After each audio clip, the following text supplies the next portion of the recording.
Es un gusto convocar en este espacio a César González Trejo, quien es uno de los mentores, uno de las caras visibles, creo, él me va a corregir. Hoy es quien preside el Observatorio Malvinas de la Universidad Nacional de Lanús, veterano de Malvinas, un espacio muy interesante, el Observatorio Malvinas de la Universidad de Lanús, porque hay académicos, hay distintas personalidades, hay excombatientes o combatientes, porque la guerra sigue, hay veteranos de guerra en todo caso, y bueno, en esa multiplicidad de voces y de miradas también se enriquece el estudio. Estamos hablando de un tema muy complejo, como el conflicto del Atlántico Sur, que en realidad excede y mucho al teatro de operaciones de abril de 1982. Hoy, 14 de junio de 2024, es una fecha mm, que tiene relación directa, ¿no? Porque es el cese de hostilidades en aquel momento, es la firma del entonces general Luciano Benjamín Menéndez de la capitulación bélica, ¿no? Pero de esa batalla en realidad, porque la guerra de Malvinas debe analizarse en un contexto histórico mucho más profundo, que nos remonta a lo largo y a lo ancho de la historia nacional. Y, y bueno, es muy interesante tratar de reflexionar sobre estos temas con gente que está estudiándolos. Y a propósito del Observatorio Malvinas, hace un tiempo, en 2021, se hizo un conversatorio con la participación de distintas personalidades. Recuerdo María Sofía Basallo, el propio mm, César González Trejo, también mm, Tesey, quien tuvo una postura muy interesante. Un conversatorio sobre el informe Rattenbach, que es un tema muy poco abordado, es un informe técnico militar que ha sido desvirtuado en gran medida. Y bueno, se hizo un conversatorio con conclusiones o con derivaciones muy interesantes, y por eso lo convocamos hoy particularmente a César Trejo. César, gracias por estos minutos, un gusto poder entablar esta conversación. No, el gusto es mío, Luis. Muchas gracias por la propuesta.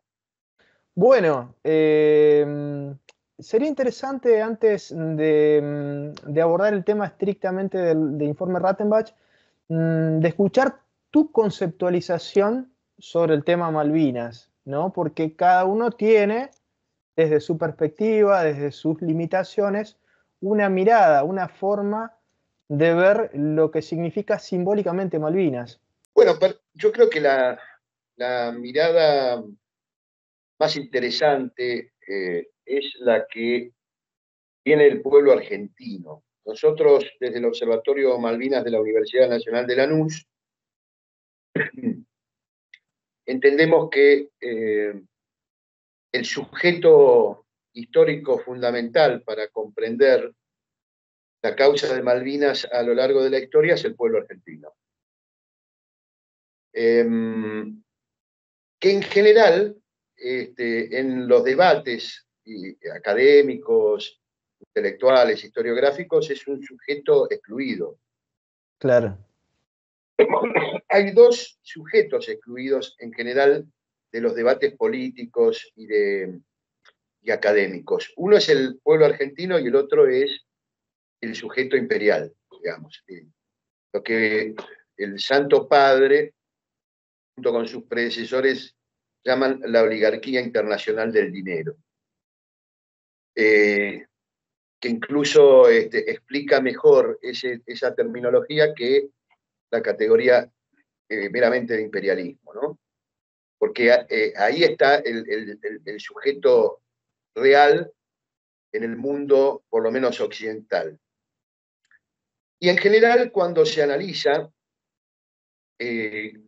toda la política, pero especialmente la política internacional sus repercusiones internas, y Malvinas es un conflicto histórico, pero en nuestras relaciones asimétricas con Gran Bretaña, ¿no? Que fue quien, en el momento de nuestra independencia, también fue un sujeto instigador de la independencia, porque obviamente a Gran Bretaña le convenía que lo que eran las partes constitutivas de España, como el América, se independizara de España para, obviamente, ejercer su influencia, que en definitiva lo logró. Y te diría, perdón, César, te diría que una mirada un poquito más larga, hay que ver que hubo un conflicto allí en Inglaterra, digamos, la sede de la Revolución Industrial, hay que tener eso en cuenta, era la potencia mundial, la potencia de ultramar, y bueno, tuvo un conflicto en América del Norte, los Estados Unidos se independizan de Inglaterra. Inglaterra intenta someter a los colonos, a los viejos colonos ingleses que se asientan en Estados Unidos, los colonos se independizan, luchan contra Inglaterra, entonces de alguna manera Inglaterra pierde ese centro de gravedad y ese mercado, ¿no? Y entonces gira la mirada hacia América del Sur, o quizás aún más, no es que no la tenía a la mirada sobre América del Sur, pero a partir de la derrota así en América del Norte, América del Sur entra a gravitar con mayor peso para Inglaterra, ¿no? Porque es un mercado muy importante que puede complementar ese desarrollo industrial. Nos ven como una zona de sacrificio, ¿no? Nos ven como nos ven hoy también, ¿no? Como un lugar donde extraer las materias primas, donde aprovechar recursos, perdón, para continuar su desarrollo endógeno, industrial, militar, y bueno, me parece que también hay que pensar en esa clave, la situación de la independencia americana y la independencia del Virreinato del Río de la Plata, ¿no? Exactamente, y es en esa clave. Hay una amiga que acaba de terminar una obra interesante que habla del conflicto, ¿no? Cuando Magallanes, en su excursión al Atlántico Sur, se establece en el puerto San Julián y desde ahí visita las Islas Malvinas en el año 1520. Ya estamos hablando de 504 años, porque en realidad lo que buscaba Magallanes era la ruta que hoy vuelve a tener relevancia geopolítica, Claro. que es hacia las Islas Molucas, donde se conseguían y se obtenían lo que era el valor fundamental de la época, que eran las especias, ¿no? Sí, sí. O sea, estamos hablando nuevamente hacia el Pacífico y hacia el Asia, ¿no? Bueno, ya en esa época ya había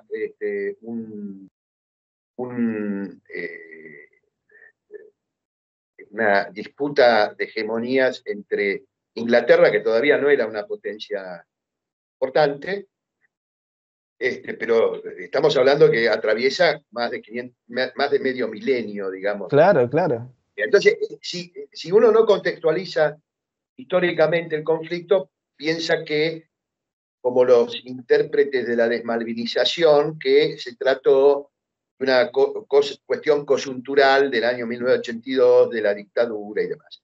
Entonces, claro, perdón, César, cuando te referís al conflicto en aquel entonces, es porque el Imperio Español fue un imperio muy fuerte, ¿no? Entonces, rival histórico de Inglaterra. Se estaban disputando los espacios geopolíticos. Así es, así es. Bueno, esa es la mirada. Entonces, lo que nosotros estamos recuperando justamente es tener esa mirada geopolítica, esa mirada estratégica y esa mirada histórica, ¿no? Claro. Que sin ella no se puede entender.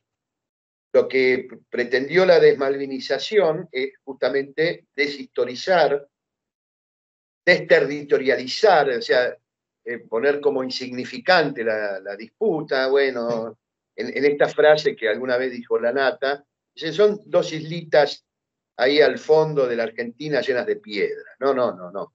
Se trata del conflicto territorial subsistente en el mundo de mayor extensión, porque abarca no solo los archipiélagos de Malvinas, Georgias del Sur, o San Pedro y San Luis del Sur, sino todos los mares, las plataformas y la Antártida. Es decir, claro. 3 millones de kilómetros cuadrados que están ocupados o bajo amenaza de ocupación por parte del Reino Unido con sus aliados de la OTAN, ¿no?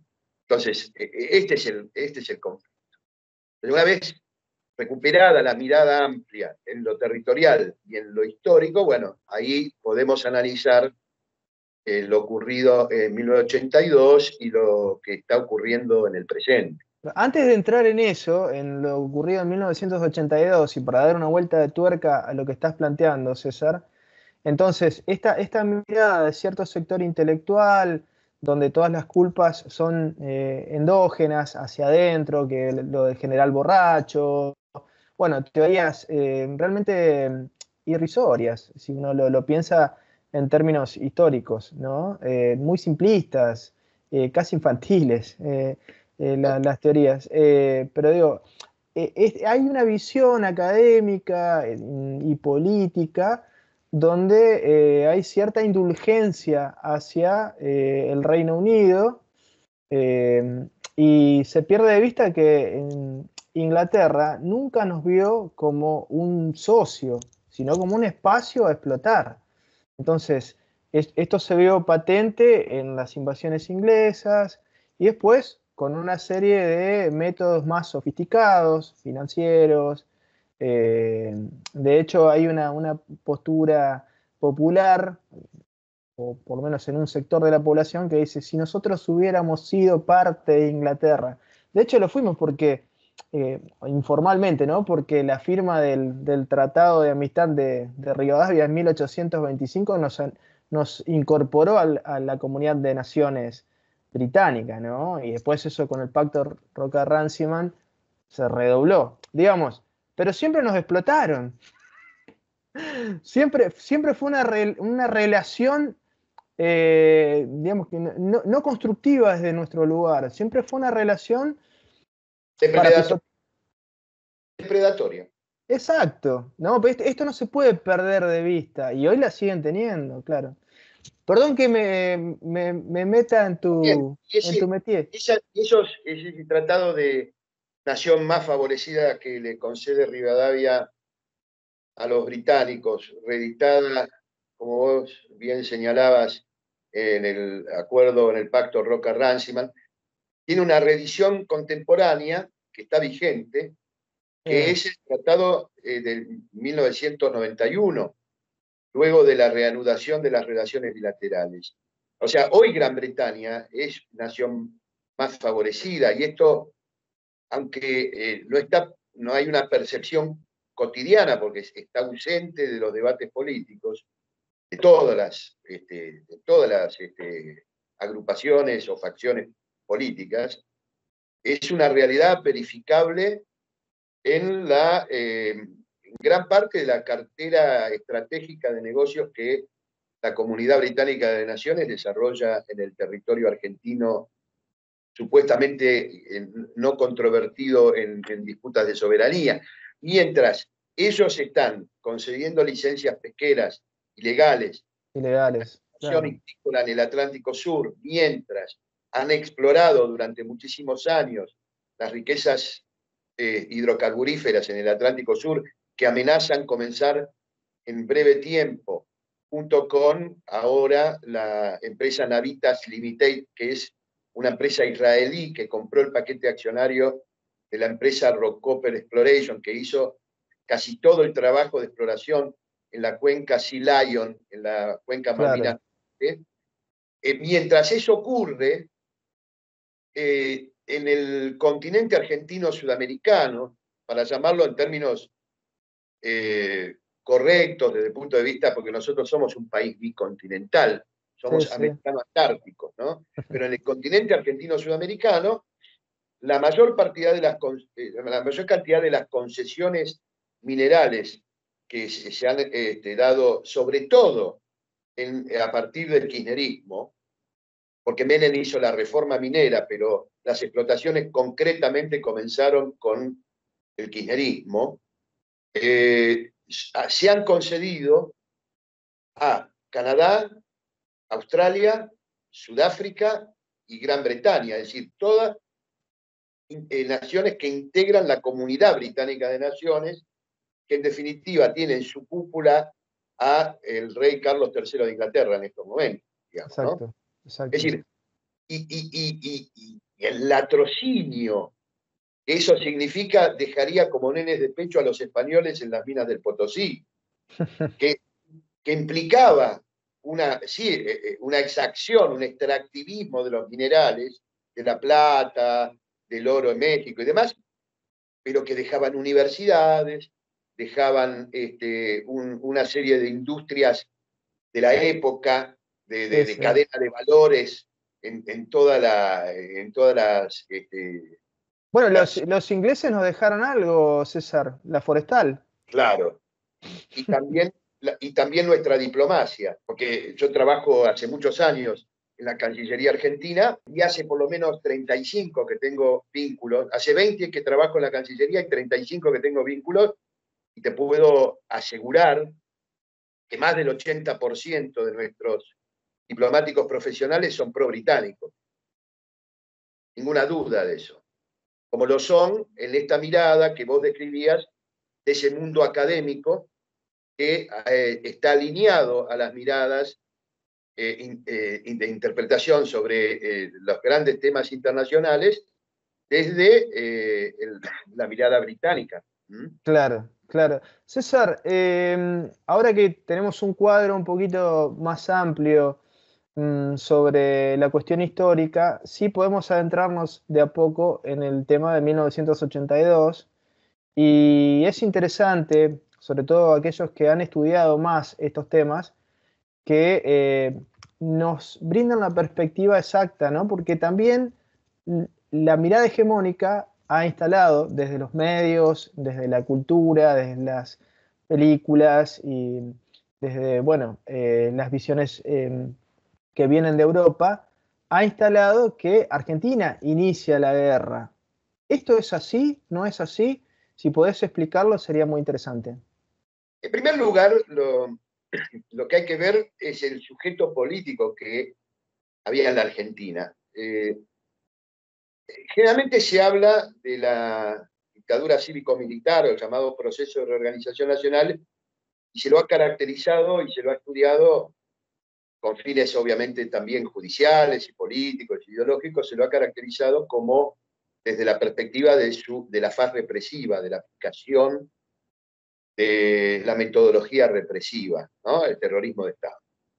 Ahora bien, lo que no se ha analizado en profundidad es la naturaleza absolutamente dependiente de la toma de decisiones. O sea, incluso comparándolo con dictaduras anteriores, la de Lanusse, la de Onganía, la de Uriburu y Justo, en fin, Sí, sí. la de sucesivos gobiernos que usurparon el poder político en la Argentina con una espada al frente.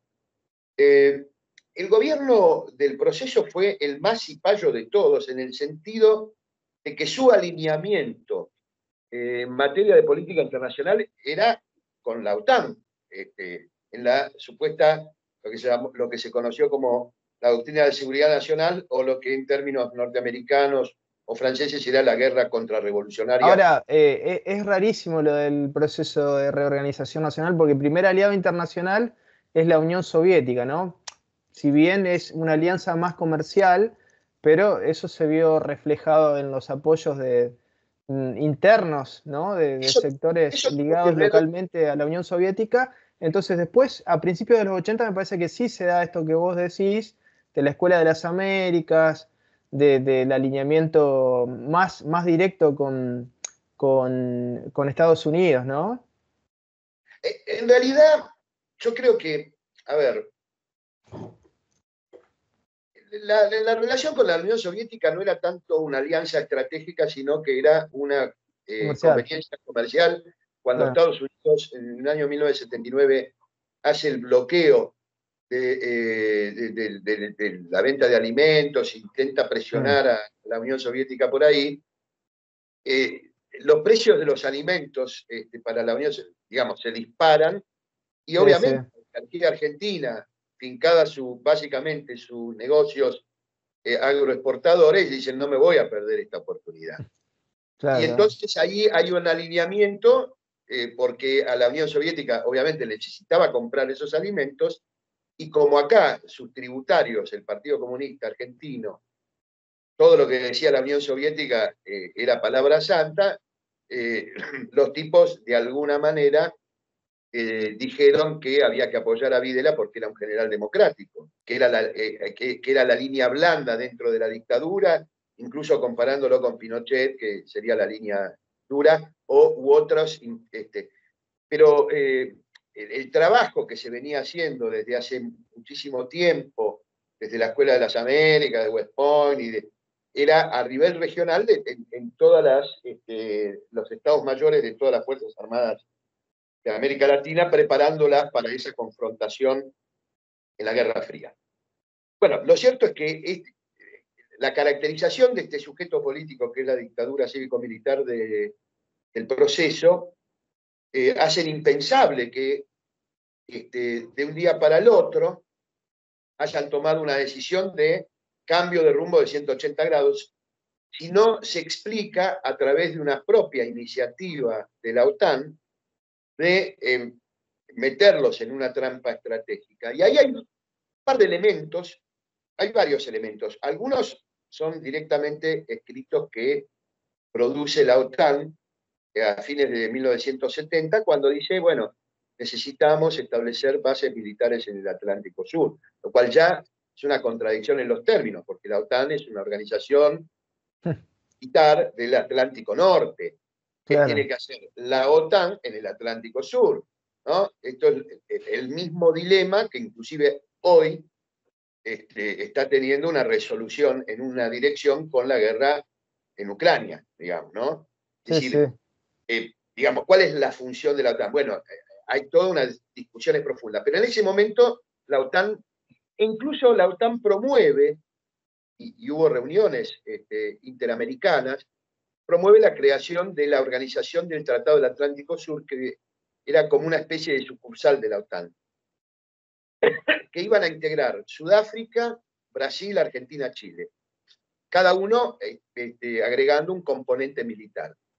¿Para qué? Para que se aplicara esa OTAS a la guerra que libraba en el norte contra Sí, la sí, a OTAN. la guerra este-oeste, digamos, a la guerra ideológica. Exactamente. ¿Por qué se abandona la idea de que nuestros países se integren? Fundamentalmente porque poco confiables. En la Argentina, por ejemplo, había tenido la experiencia peronista. Entonces siempre estaba de Un alguna poco manera. rebeldes, ¿eh? Los sureños son un poco rebeldes, dijeron los norteamericanos. Exactamente, no son confiables. Por lo tanto, cuando los tipos avanzan en la necesidad de establecer bases militares, una base militar en el Atlántico Sur, bueno, empiezan a estudiar, ellos tienen una cadena de islas bajo su poder, Cou, Ascensión, Tristán da Cunha, etcétera, pero la única que tenía las condiciones de establecer un gran puerto y un gran aeropuerto es Malvinas, con una doble ventaja, el pasaje interoceánico Atlántico-Pacífico y la proyección rápida, relativamente, hacia el Golfo Pérsico, el Estrecho de Hormuz, que sigue siendo todavía Claro, uno de los sitios de dominio de lo que es el actual paradigma energético de los combustibles fósiles. fósiles. Sí, sí. Entonces, es ahí donde los tipos empiezan a pensar, hay muchos documentos de la época. Hay declaraciones de Vernon Walters también, César, ¿no? Al respecto, ¿no? Vernon Walters, que había sido el jefe de la CIA hasta 1976 y ya a principios del 80 jugaba un rol en la diplomacia militar norteamericana clave. Vernon Walters, que en un par de reuniones con el expresidente Arturo Frondizi, le reconoce, y esto hay documentos escritos sí. de testimonios del propio Frondizi, que dice, miren, nosotros vamos a provocar un conflicto, vamos a garantizar que Gran Bretaña triunfe para establecer una base militar, bueno, y se lo O sea, dice... el conflicto es condición para que se cancele la negociación sobre la soberanía de las islas. O sea, es al cancelarse la discusión sobre la soberanía de las islas, bueno, se consolida este enclave militar de la OTAN. ¿Puede ser esta línea, César? Claro, porque ¿qué pasaba? A partir del año 1960, con la resolución 1514 Romano 15, donde se produce la descolonización, efectivamente comienza una nueva etapa de imperialismo, que ya no es la etapa de la ocupación territorial como en muchos casos había establecido, por ejemplo, en la India, Gran Bretaña, sino que empieza a haber una especie de teleimperialismo, es decir, la conducción sin ocupación territorial en lo posible, ¿no? Claro. En última instancia, sí. Entonces, esta es la nueva forma que Estados Unidos establece para su imperio a nivel planetario. Y ahí había, además, se produce efectivamente el proceso de colonización en Asia, en África, pero conservan, Gran Bretaña conserva una serie de islas, ¿no? Por eso se lo dice que todavía sobrevive su imperio talasocrático, es decir, su dominio sobre los, en asociación con Estados Unidos. Bueno, Claro. Malvinas es uno de esos. Ahora, el problema es que año tras año había una enorme conciencia, luego la 2065 del año 65, de que Malvinas era un parte de los territorios que debían ser descolonizados. Y año tras año se pagaba el costo político en la Asamblea General de una condena al colonialismo y la instancia a que se resolviera el asunto de manera bilateral. La Argentina incluso coopera. En el año 1971 hacemos un acuerdo sugerido por la inteligencia británica, la diplomacia británica. Bueno, nosotros queremos, pero no, tienen que convencer a los Kelpers. Ahí comienza la teoría de la seducción de los Kelpers, y en el año 71 firmamos acuerdos hasta el año 74 aproximadamente, donde le mandamos maestra, le pusimos el gas, el petróleo, le construimos la pista aérea, podían venir a los hospitales, le dábamos, hicimos toda la reconversión. Yo conocí a al médico, al veterinario que descendía de ingleses, que hizo toda la Claro. ingeniería genética del ganado de las islas, Crosby se llamaba, escribió un par de libritos dando testimonio de eso, Kenneth Crosby, y bueno, la Argentina cooperó hasta que se evidenció, sobre todo con la expedición Shackleton de 1975-76, que los tipos habían cambiado la estrategia, que ya no iban a conversar más, y que lo que había que hacer era perdurar. Ahora, para perdurar, tanto en el escenario internacional como dar un paso mucho mayor, que era establecer una base militar de la OTAN, debían poner la responsabilidad de una guerra, una pequeña guerra, eso fue el plan, en la Argentina. Y le tendieron una trampa estratégica. Y hay dos elementos ahí, ¿no? El primer elemento creo que es que todavía no se ha analizado suficientemente, que es la permanencia de Anaya como agregado militar en Londres en el año 78-79, que curiosamente vivió en el mismo edificio que el matrimonio Thatcher. Dato interesante. El segundo elemento es, y esto está probado documental y testimonialmente, que es Anaya el que le impone a Galtieri, como condición para apoyarlo como presidente y comandante de la Junta Militar, la condición de la operación de recuperación de Malvinas, en diciembre de 1981. Y luego las visitas que, las dos viajes que hace a fines del 81 y principio del 82, Galtieri, invitado por Vernon Walters, por todos los tipos que son el comando militar y político y de la CIA de los Estados Unidos, donde recordamos que lo caracterizan a Galtieri como el general Patton latinoamericano, que lo agasaja, e incluso que se dice, se conoció el documento, lo dio a conocer tipo que estuvo implicado en eso, que fue convocado para eso, que es el ex senador correntino Enrique García Enciso, que escribió un libro muy interesante hace 2 años, en el 40 aniversario, que se llama Los 5 días decisivos, y es ahí donde se relata cómo le doran la píldora a Galtieri, y de alguna manera, en una conversación, cuando Galtieri pregunta, ¿qué pasaría si nosotros, le pregunta a estos generales norteamericanos, si nosotros recuperamos Malvinas? La respuesta de los tipos es, nosotros, hands, manos afuera, no nos metemos.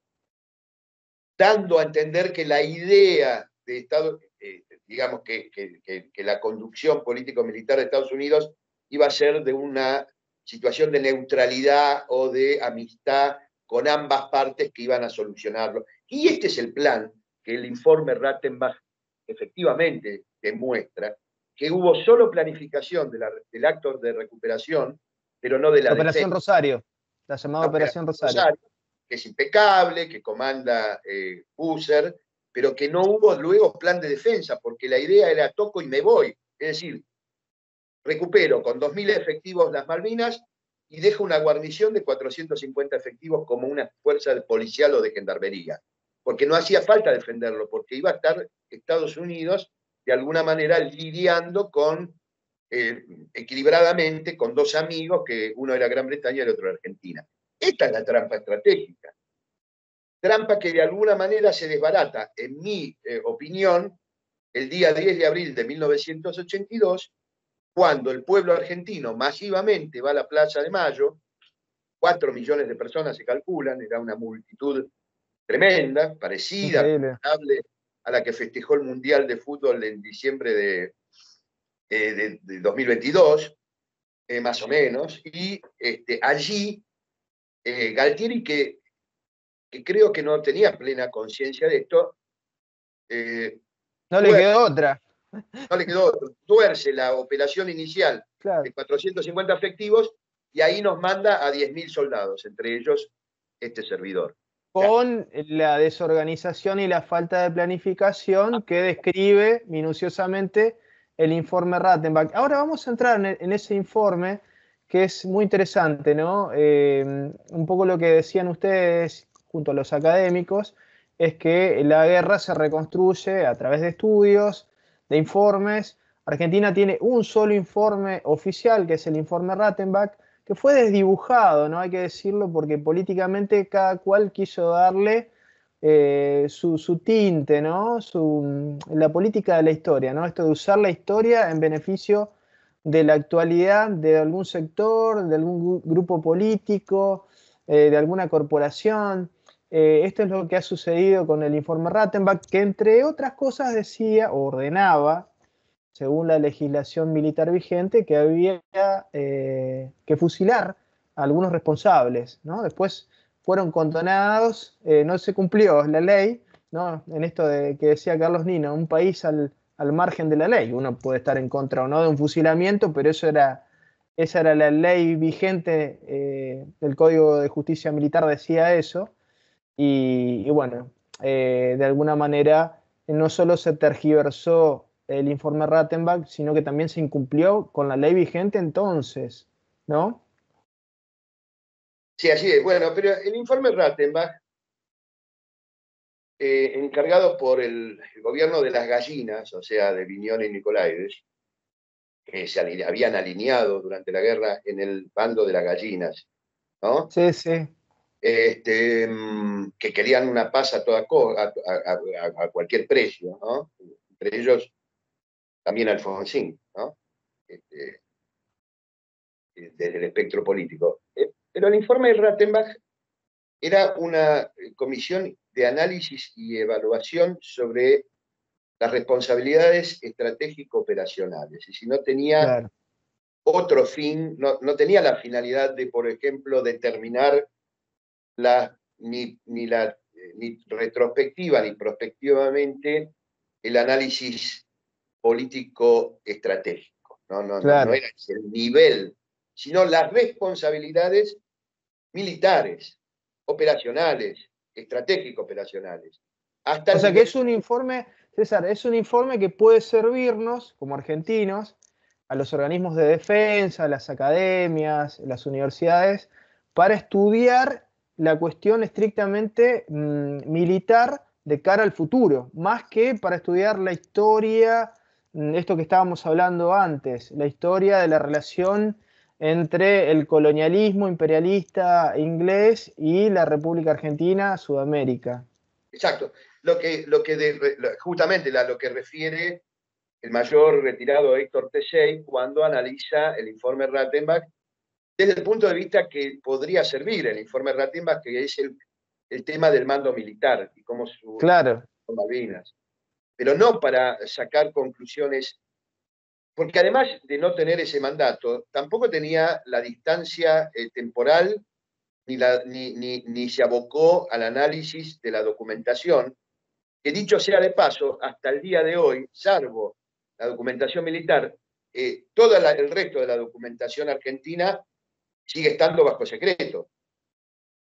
Entonces, Ese es un dato central, César, que me parece que no está abordado con la seriedad que requiere el caso, ¿no? Porque si creo que vos mencionaste oportunamente que el 80% de los informes secretos del Estado argentino, no de Estados Unidos o el Reino Unido, sino del Estado argentino, son secretos. No sabemos lo que hizo la Cancillería Argentina en aquel entonces. No sabemos la diplomacia secreta del Ministerio de Economía. A ver, hay un libro muy interesante del Pajarito García Lupo, Diplomacia Secreta y Rendición Incondicional, claro, donde destaca y menciona con una precisión asombrosa cada uno de los viajes de Martínez de Oz durante su gestión como ministro de Economía al Reino Unido, donde hay negociaciones por el tema Malvinas, evidentemente. absolutamente. Y Adolfo Silenzi de Stagni, en sus dos tomos de las Malvinas y el petróleo, también los analiza y las reuniones que realiza con los lobbies petroleros británicos. Exactamente. Entonces, todo eso está secreto. Los de la Secretaría General de la Presidencia, la propia Cancillería, el Ministerio de Economía, lo que era el Servicio de Informaciones del Estado, la CIDE, todo eso está Sí, sí. secreto.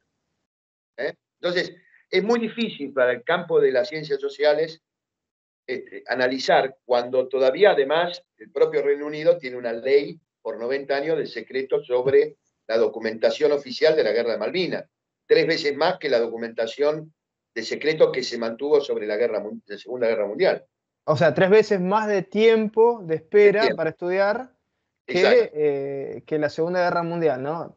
Imaginemos la importancia que tiene para la OTAN, para el Reino Unido y para Estados Unidos esta situación en el Atlántico Sur que dejan en secreto toda la documentación relativa a Malvinas, al conflicto estrictamente bélico, por 90 años. No es un dato menor, César. No. Bueno, y ahí hay un tema nodal que es la discusión, y yo creo que es la piedra fundamental de la desmalvinización posterior, que es lo que vos referías, que es la culpabilización de la Argentina en el conflicto, desconociendo el contexto internacional, el pensamiento estratégico de los imperios que son los verdaderos sujetos de la política internacional, ¿no? Zbigniew Brzezinski, el creador junto con Kissinger de la trilateral, Sí, decía que hay dos, unos son los actores geopolíticos y otros son prácticamente los partener, digamos, los que obedecen la política internacional. Hay unos que las ejecutan, las piensan y las ejecutan, y otros las sufrimos, digamos. Y la guerra de Malvinas es lo mismo. Ahora, hay dos sorpresas estratégicas que un gran investigador de posguerra, el comodoro Francisco Pío Mattasi, estableció como dos sorpresas estratégicas que no estaban contempladas por estos dispositivos de esta trampa estratégica de la guerra fabricada por Estados Unidos, fundamentalmente en el Atlántico Sur, que fueron lo que yo mencioné antes, la reacción del pueblo argentino, que realmente sorprendió a la prensa británica, y titulaban Los fantasmas de Perón, de qué se ríe el pueblo de Evita y todas estas cosas, y que tuerce de alguna manera ese plancito de recuperación, pero no de defensa por parte de la dictadura, y lo obliga a Galtieri a mandar 10.000 soldados más. Y la otra es la intervención de la Fuerza Aérea Argentina no prevista, porque la Fuerza Aérea no estaba entrenada para combatir una batalla aeronaval. Sí lo Claro. tenía la aviación naval, pero la aviación naval per se no tenía la capacidad para enfrentar a la flota. Entonces, la intervención conjunta de la aviación naval con los Exos, más la Fuerza Aérea y sus misiones imposibles, Imposibles, realmente le produjeron increíbles. tal daño a la flota que estuvieron a punto, dicho por el comandante de la Task Force, Andy Woodward, de pensar, digamos, o bien una escalada superior, que fue la utilización de armamento nuclear sobre Córdoba, el área material Córdoba, Sí. porque querían destruir a todo lo que fuera Fuerza Aérea, porque les estaba produciendo un daño terrible. O, Pero, digamos, visto, César, en perspectiva, también es discutible esa hipótesis porque es como que harían más visible todavía el colonialismo, ¿no? Porque no sería solamente un ataque contra Argentina, sería todo un ataque contra el continente sudamericano. Y me parece que en la perspectiva que tienen los sajones de decenas de años o cientos de años, tirar una bomba atómica en América Latina no hubiera sido negocio. no, por supuesto, yo no estoy diciendo que esto hubiera sido, pero fue una de las hipótesis. Hipótesis. De, hoy es contrafáctico analizar eso, pero Claro. ellos, de sus propias afirmaciones, no descartaron en algún momento la escalada, porque no podían perder. Esa es la. Sí, sí, como cierre me parece también, como un poco lo estabas diciendo, César, dos elementos centrales que no tuvieron en cuenta, tanto desde la OTAN como desde la dictadura militar, es el pueblo argentino y también la resistencia de nuestros soldados que fueron a pelear por el territorio patrio, no fueron a pelear por la dictadura, está clarísimo. Eso por más que algunos hoy quieran intentar vincular de manera errónea, sesgada, algunos de manera malintencionada también, ¿no? La lucha de Malvinas es una lucha, es una porción de nuestra historia y volviendo al principio de esta charla, César, hay que tener en cuenta que así como la guerra es la continuación de la política por otros medios, la política es la continuación de la guerra por otros medios. Y este conflicto con el imperialismo internacional lo seguimos teniendo y va a tener otros capítulos seguramente que ojalá no tengan que ver con lo bélico, pero de alguna manera Malvinas no se clausuró allí el 14 de junio de 1982 y tenemos hoy vigente, como decías, César, el Tratado de Versalles argentino, que son los acuerdos de Madrid firmados por el entonces canciller Domingo Felipe Cavallo, que después los ejecutó como ministro de Economía, ¿no? Así que te agradecemos enormemente la posibilidad de reflexionar sobre estos temas y la verdad que es un tema complejísimo. Duele a veces, con la falta de información que hay, ciertas posturas tan retrógradas y cerradas al conocimiento, a la búsqueda del conocimiento, ¿no? Por lo menos desde el punto de vista científico, César, ¿no? Porque estamos hablando de académicos que livianamente expresan una síntesis que está lejos de reflejar la realidad y que no contempla todos estos elementos que describías. Absolutamente, yo creo que el principio mismo de los académicos y los intelectuales que se jactan de su independencia y de su apertura, es falso. Acá se aplica los escaladores de la pirámide, la búsqueda de prestigio, que por detrás sigue teniendo una enorme influencia el Imperio Británico y los procesos de selección y demás. Y en cuanto a la guerra siempre tuvo siempre, desde Clausewitz, Van der Goltz, que vos lo citaste, siempre tuvo una dimensión, en definitiva, política, pero desde un tiempo a esta parte, los mismos cientistas sociales o polemólogos que estudian la guerra hablan de la guerra irrestricta, la guerra híbrida y demás. Sí. Y hay algo que supo manejar históricamente Gran Bretaña. Gran Bretaña contra nosotros perdió varias. Perdió la de 1806-1807, perdió la de 1845 junto con los franceses y estuvo a punto de perder la de 1982.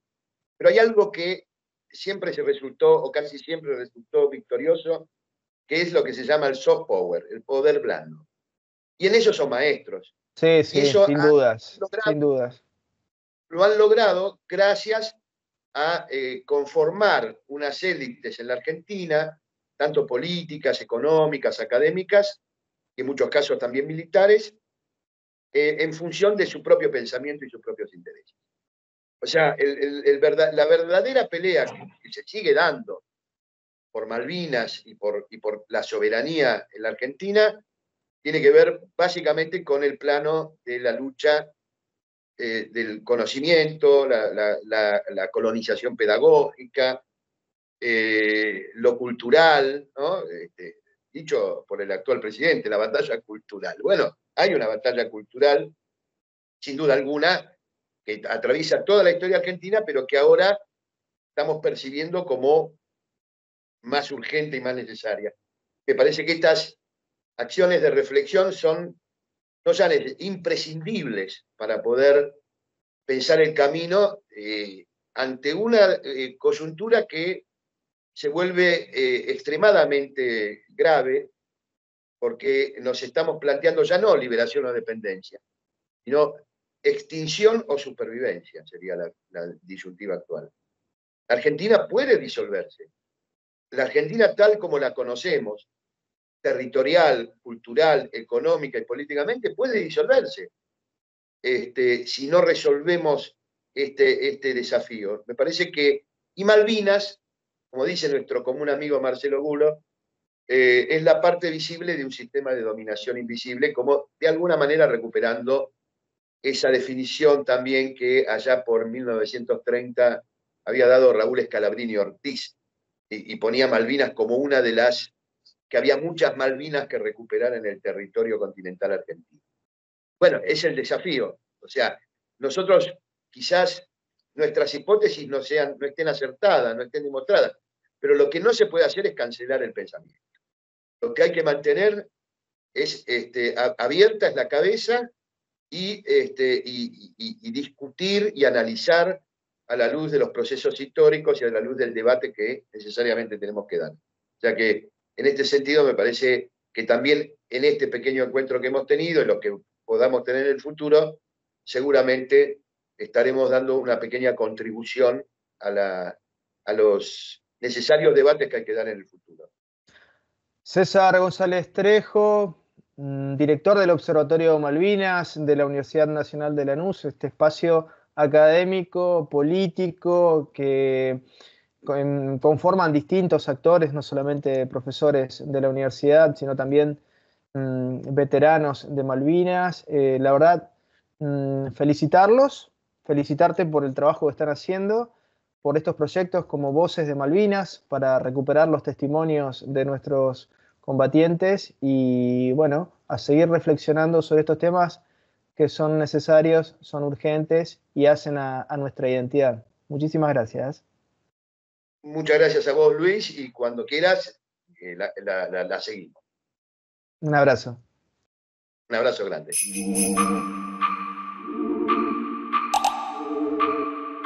Si sos de acá, de acá, de acá y de acá, y trabajas por acá, paseas, comes, compras acá, cobra tu sueldo en el banco de acá. Banco Santa Fe, acá, para vos. Cuando el agua pasa, hay vida, hay relax, hay progreso. Hidroplast, redes e instalaciones domiciliarias e industriales, sistemas de riego, bombas y artículos para piscinas. Si es agua, pasa por Hidroplast. Francia 3020, Blas Parera 6498.